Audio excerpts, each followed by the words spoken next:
the Overman Warrior Podcast.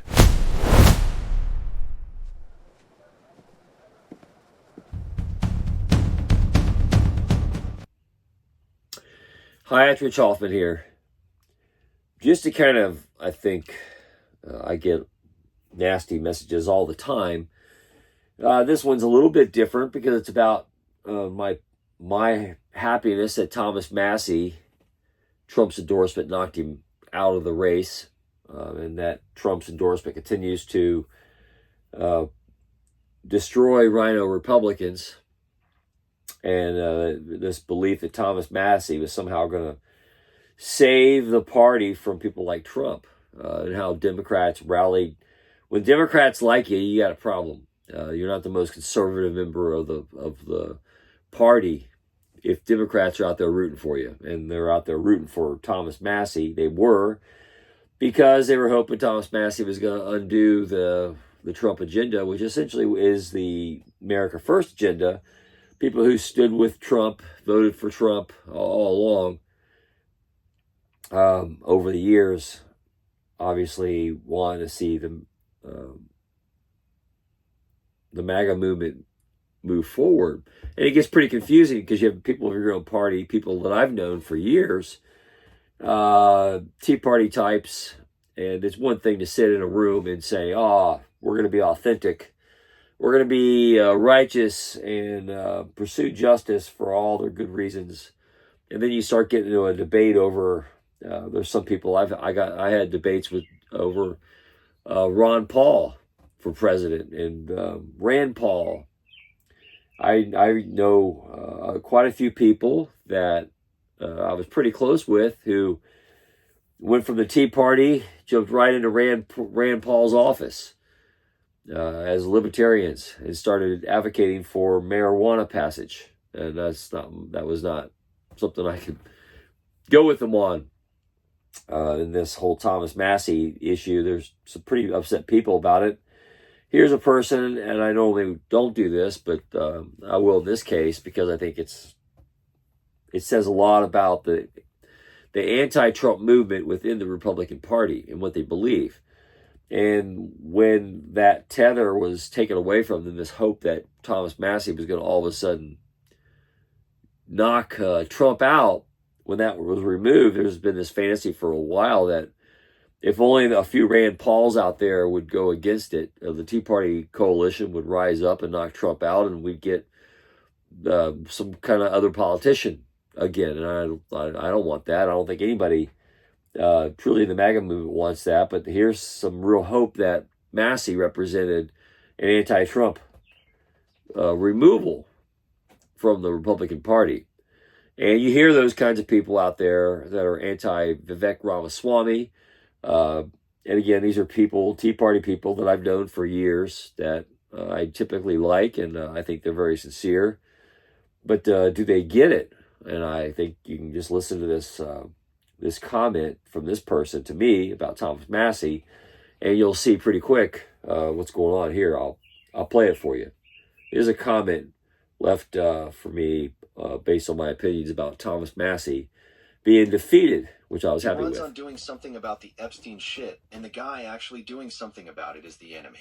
I guess you're not allowed to care about that anymore as per Fox News and the party, but the reality, he has been more consistent in the things Trump ran on than Trump's Goldman Sachs' big pharma purchased ass. I'll never forget, never signed anything with a T on it. Now, that's a comment, so you're kind of plopping right into the middle of the dialogue, and the dialogue here is, the only person doing anything about the Epstein stuff was people like Thomas Massie, as if Epstein was a definition of the left. We were talking about Jeffrey Epstein forever, the pedophile network. For years and years, I've been on that, and it's referred to in here. I've fought against that many ways, but it's not a one-size-fits-all. There's different circumstances that provoke different results. You can't have a one-size-fits-all approach to everything. And who says Epstein Island was going on for a long time, and Bill Clinton was involved in it, and of course Bill Gates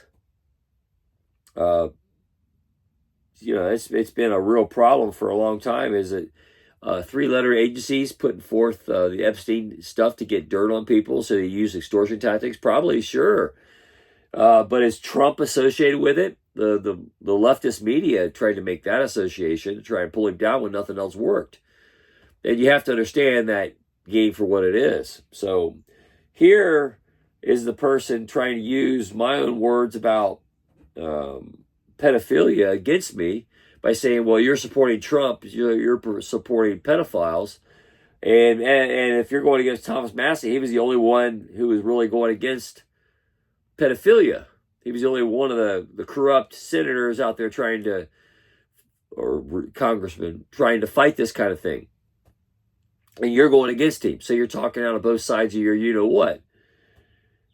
So let's listen to this again. He was the only one, Massie, was the only one trying to do anything about the Epstein stuff.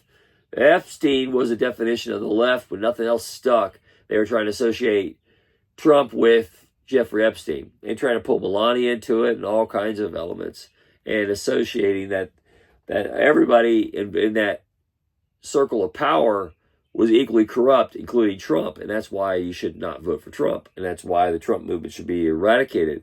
These are leftist mechanisms that people like this fall for. And so keep that in mind when you hear this.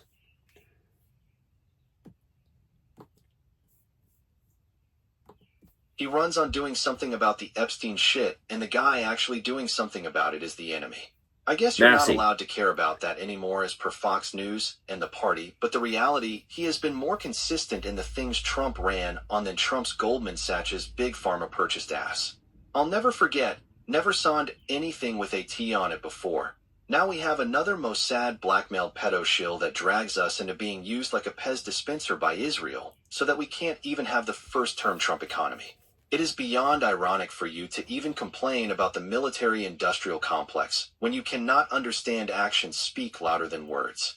A new forever war is the game of the military-industrial complex, and that is exactly what they got, sucking our resources dry for parasitic gain. Those are all leftist talking points, that there's going to be a forever war. I think it's great to destroy Iran. I think it's great to support Israel. All this anti-Israel stuff, most of these comments here are leftist talking points that this person adhered to, thinking they were the rebel. But when the enemy defines what rebellion is, and then people are suckered into it, that's their fault. That's their problem. You don't just follow talking points just because someone else made them up. All these things, these anti-Trump drops in the narrative, that you're supposed to be anti-Israel, anti-forever wars, forget attacking a major sponsor of terror, which Iran has been forever. I want to see them destroyed forever. And not just because of supporting Israel.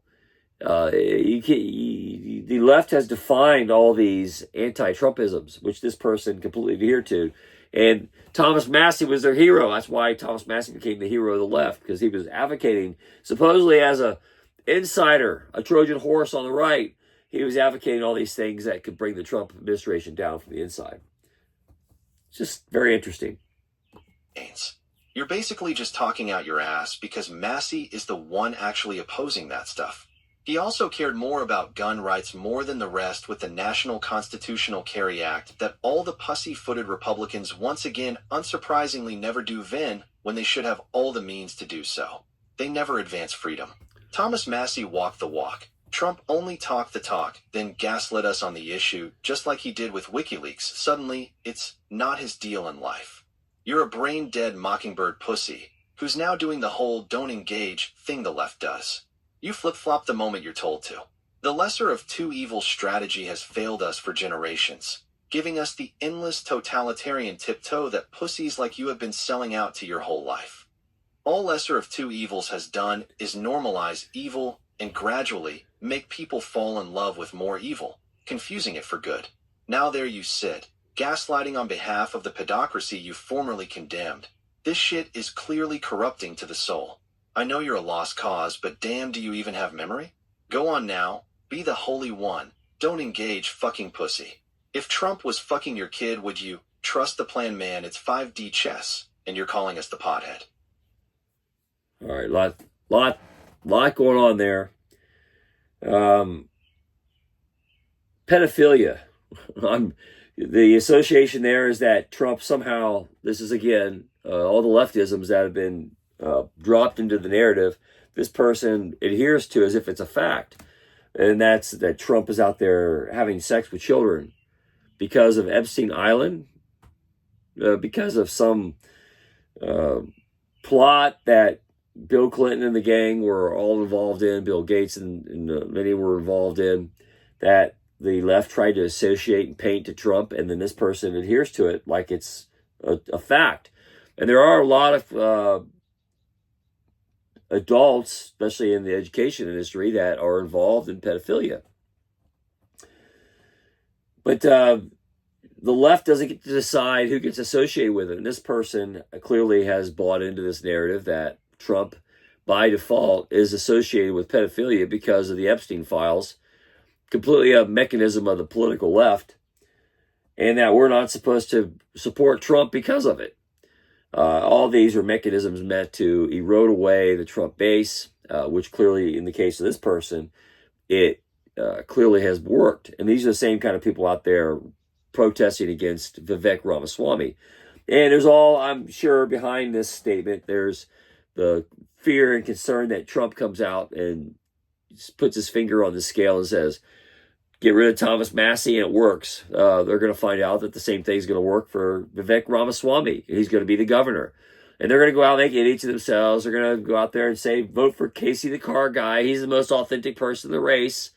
And if you don't buy into this stuff, you're a pedophile supporter too. You used to fight for us or with us, and now you're against us because you're one of those Republican insiders.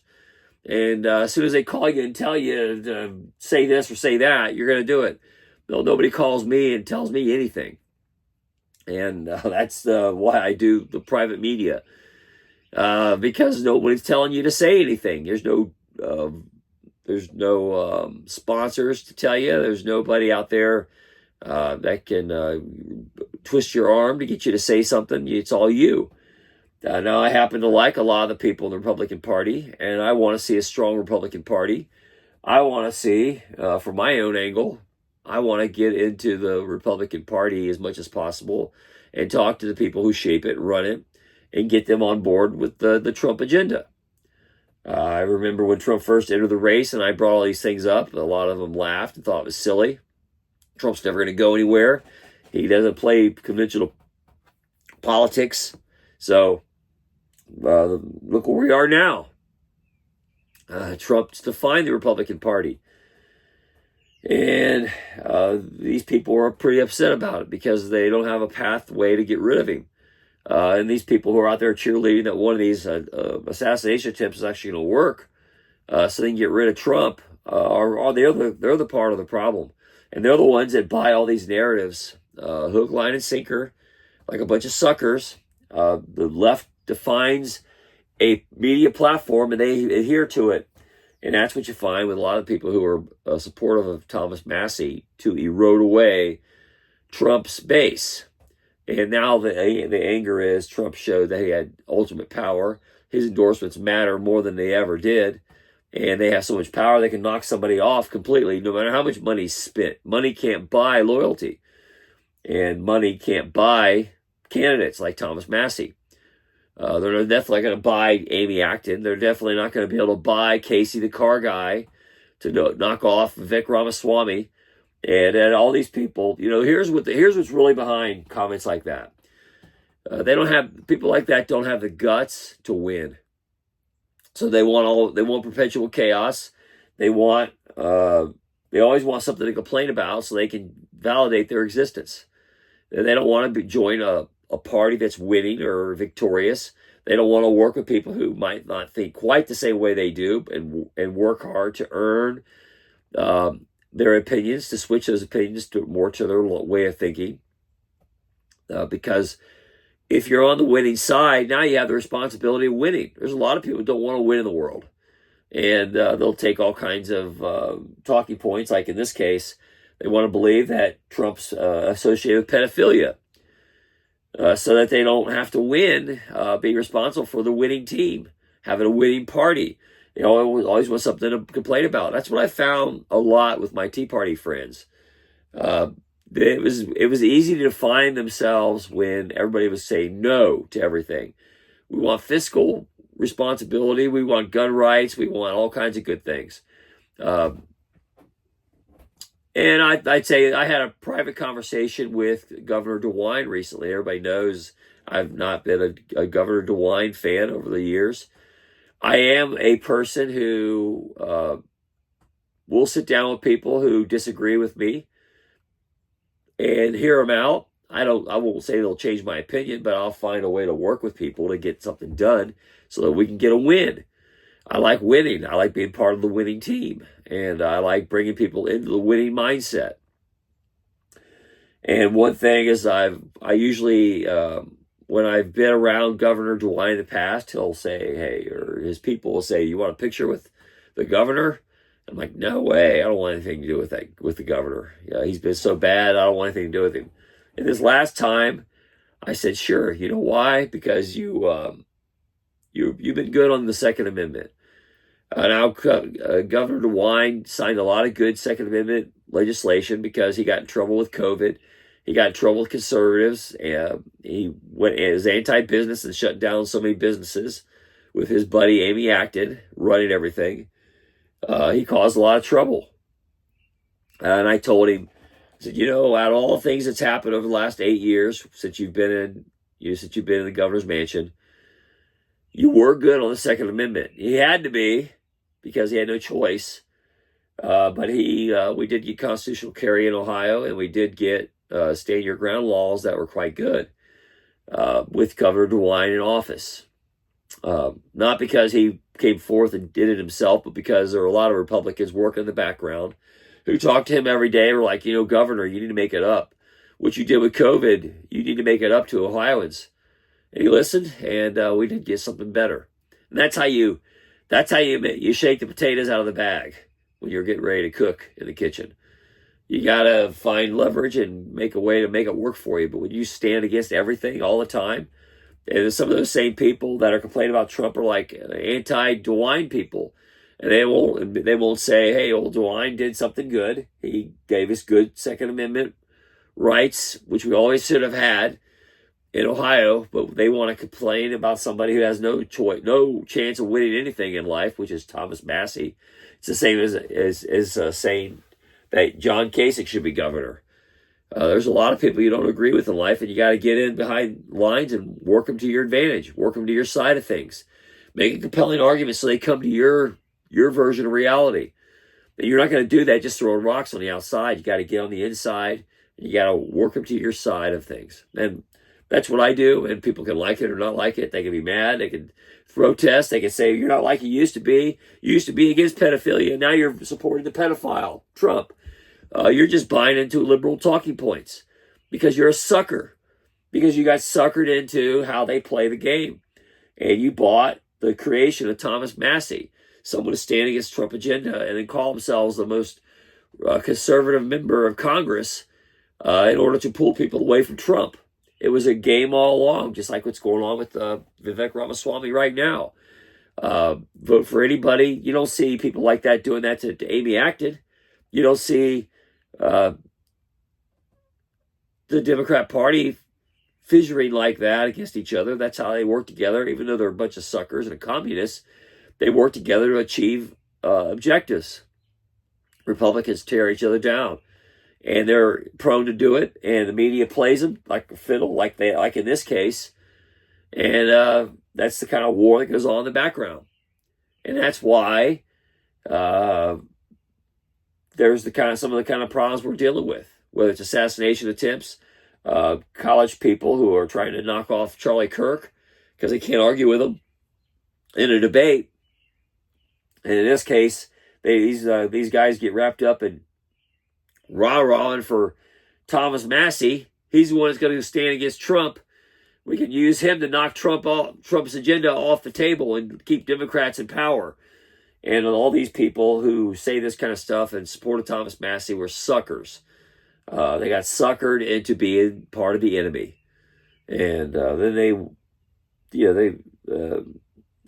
send me messages like that saying, you used to be one of the good guys. Well, I'm going to come out and I'm going to say what I'm going to say, and people like it or not, and they can feel what they want. But it has tremendous influence, and my goal is to speak the version of reality that supports what I think is right, which is Trump in office, get more Republicans to buy into the Trump agenda, and knock off those who stand against it. And Vivek Ramaswamy is part of the Trump plan, part of the Trump agenda. And the media is looking to manipulate people in all kinds of ways. The deep state does the same thing. And Thomas Massie was their guy. He was their hope, their Trojan horse, hoping to sneak in behind the conservative veil and undercut Trump from behind the scenes, which is what that note there essentially is. Trump and Epstein Island, that's a liberal media creation. The Epstein files have been out there forever, and nobody wanted to do anything about it until they tried everything else to stick against Trump, and nothing worked. And then they tried to pin Epstein on Trump, which is laughable. If they had more information on Trump or Melania being associated with Epstein, that would have came out years and years ago. Comey and all his dirty politics at the FBI would have released it in 2016. They had to make it up with that dossier. And that's ultimately what I don't like to see happen, is those kinds of people getting away with stuff. When the liberal narrative was to create a narrative that people like this buy into, and then hope that it divides the Republican Party from behind the scenes. Send the rat poison into the nest and hope that you destroy everybody while arguments and debates couldn't get there. They hope to erode away everybody's foundations of belief, which is the MAGA platform, and destroy it from within, which is exactly what's going on with the Vivek Ramaswamy issue in Ohio, and Trump's support and Trump's endorsements in general. Trump showed how powerful his endorsements are with Thomas Massie. I'm very glad to see it, and I'm glad to see Thomas Massie go down in flames and then some. And I think that's what's going to happen to everybody that goes against Trump. And I support the Trump agenda. I support the Republican Party being a part of it. I support Trump leading the Republican Party. And just because some losers can't win anything with any other mechanism, and they tried to associate Trump with pedophilia with the Epstein Island case, that doesn't mean it's true. It makes you a sucker for believing it. There's a lot more to all that. But just because one thing is true in one situation doesn't mean it's true in all situations. And pedophilia was wrong all along. And just because some liberal, leading liberal media people come out and say that Trump was associated with the Epstein files, which we still don't know all the details of all that. It's been carefully coordinated, obviously, extortion tactic by three-lettered agencies to get dirt on people through sex by all kinds of means to compromise them. That's not the same as some of the pedophiles we've busted in some of these schools, these superintendents and these teachers that have been having sex with kids. Trump isn't equal to that just because the media told your dummy self that. It's you're the one who's a sucker who even bought into it and assumed that the Epstein files weren't anything but a giant distraction to undermine the Trump agenda in the second term of the second term of office, because they weren't able to throw him in jail. So they're trying to find some method to destroy him so he loses his base. And emails like that say that that's exactly what people like that are suckers and they're detriments. They're easily turned into the enemy because they're so easily suckered by mass manipulation. Because they bought everything that the liberal media put out there to undermine the base. And they're espousing every detail word for word. Because they're suckers. Because they were libertarians. The libertarians were never going to be any good. I always told everybody that. They were never going to save the conservative movement. When everybody was out there saying, yeah, I'm a Tea Party member and I'm a libertarian. I want to vote for free bags of pot and Ron Paul for president. Ted Cruz over Trump. Had a lot of debates about that, and they're like, Trump's never going to be president. Yeah, well, look where he's at now, and look what his endorsements, how much power his endorsements have, and that's going to continue because we picked him, and I'm glad we did. We're getting a lot of good stuff done because of him, because he's in office now, and a lot of truth is being exposed, like these kinds of emails, to have a discussion that otherwise we wouldn't have. I think it's a very good thing. I enjoy seeing these kinds of comments because it says a lot about the people that are supposedly aligned with us and how fragile they really are in their base of support. They fall apart pretty fast. Thomas Massie was not a good guy because he stood against Trump. That made him one of the enemy. And anybody that stands against Trump agenda, I would consider is the enemy. And I want to see the Republican Party grow behind Trump and gain more power, gain more seats.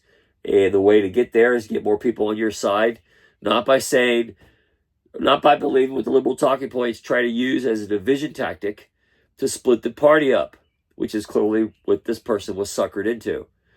And a lot of others are just like him. And those are the ones that are against Vivek Ramaswamy in Ohio. People get suckered. They get suckered all the time. I've known a lot of those people for years, and I consider them friends, obviously, and they're hurt that I'm not on their side of things, but that's never going to happen. I'm going to go where logic says it's going to go, and I want to see wins. And you put together people, sometimes those people don't always get along. Sometimes they don't believe the same things, but you pull them in, throw them in a room together, get them to agree on enough things so that you can have a party victory over the enemy. And the enemy is Democrats. That's all there is to it. Identify the enemy and destroy the enemy. And the enemy in this case is Democrats. Democrats like Amy Acton and Pepper, David Pepper in Ohio. Mark Elias. That's your sucker group. Anything you do to erode away a counter fight against them, you're the enemy. And people who believe this kind of stuff and want to make it all about Epstein and don't want to have Trump in a powerful position to build a strong Republican Party, they're fighting to help the enemy, the Democrats. Thomas Massie was helping the Democrats. Don't help the Democrats. It's not good debate. It's not skillful banter of just a libertarian attitude about life. Live and let live. I say live and let die. If those are, if they're out there supporting the enemy, hang them in a bad way so that they don't do it again. Build good, strong party politics and gain victories over the enemy every single time. That's how you win. And we're all about winning. Build parties to win and stand together to get there. All right, it's Rich Hoffman here. Share, subscribe, make tomorrow a better day. If you ever read my book, The Good Fighter's Guide to Business, I think you'll love it. And we have a good day. See you later. In the age of disclosure, you must understand the politics of heaven. Coming soon.